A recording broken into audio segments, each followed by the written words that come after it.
Welcome to Penrose Learning, where we make understanding easy. In this video, I will explain how to connect your Garmin HRM-Dual to your watch. First, ensure the heart rate monitor is properly positioned on your chest, directly below your sternum.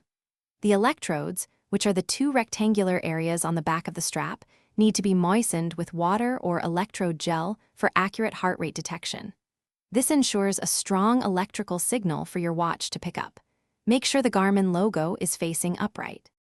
Next, grab your Garmin watch. Navigate to the main menu, then select Settings, followed by Sensors and Accessories. From there, choose Add New to begin searching for available sensors. Your watch will scan for nearby devices. Once detected, select your HRM-Dual from the list. It often appears with a unique identification number. Confirm the pairing, and your watch should now be ready to receive heart rate data.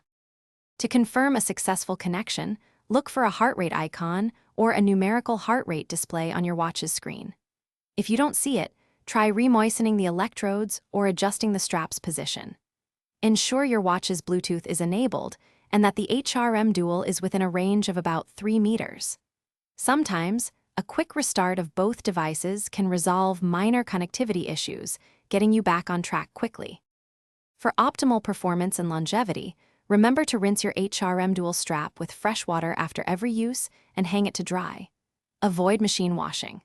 The CR2032 coin cell battery typically lasts for about 3.5 years with 1 hour of daily use. When replacing, ensure the new battery is inserted correctly. This simple care routine will keep your HRM-Dual providing accurate data for many workouts to come. Thanks for watching. If this was helpful, leave a like and consider subscribing. See you next time.